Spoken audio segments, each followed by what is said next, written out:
Hi there, Broncos.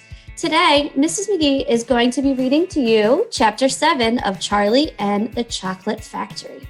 I hope that you've enjoyed reading chapters 1 through 6 so far. Chapter 7, Charlie's Birthday. Happy birthday, cried the four old grandparents as Charlie came into their room early the next morning.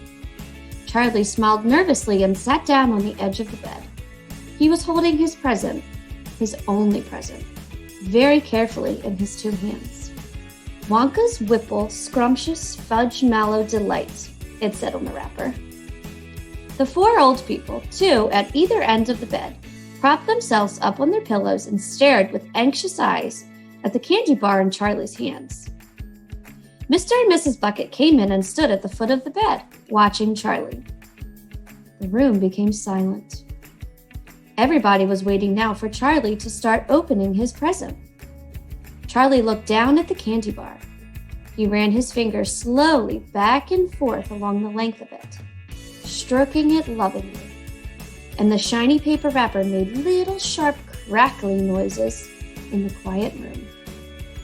Then Mrs. Bucket said gently, "You mustn't be too disappointed, my darling, if you don't find what you're looking for underneath that wrapper. You really can't expect to be as lucky as all that." "She's quite right," Mr. Bucket said. Charlie didn't say anything.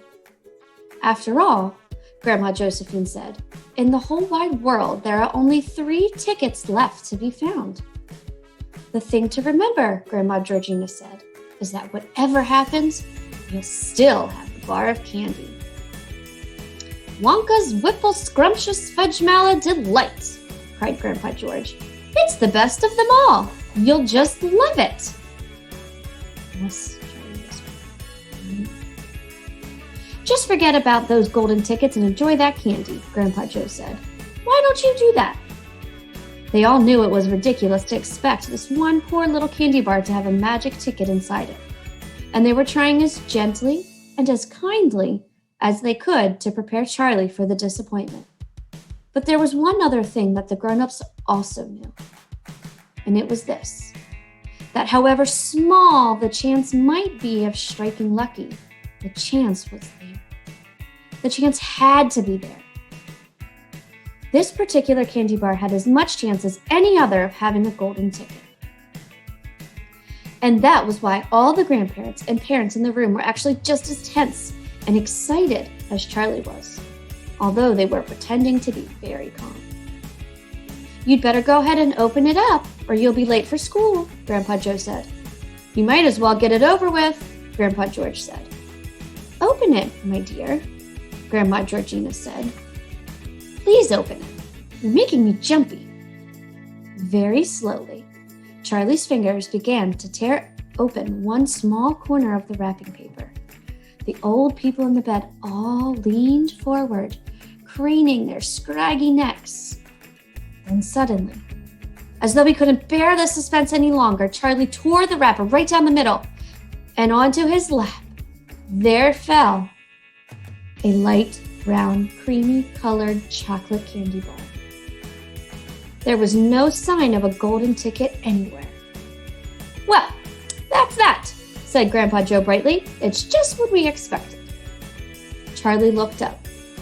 4 kind, old faces were watching him intently from the bed. He smiled at them, a small, sad smile. And then he shrugged his shoulders, picked up the candy bar and held it out to his mother, and said, "Here, Mother, have a bit. We'll share it. I want everybody to taste it." "Certainly not," his mother said. And the others all cried, "No, no, we wouldn't dream of it. It's all yours." "Please," begged Charlie, turning around and offering it to Grandpa Joe. But neither he nor anyone else would take even a tiny bite. "It's time to go to school, my darling," Mrs. Bucket said, putting an arm around Charlie's skinny shoulders. "Come on, or you'll be late."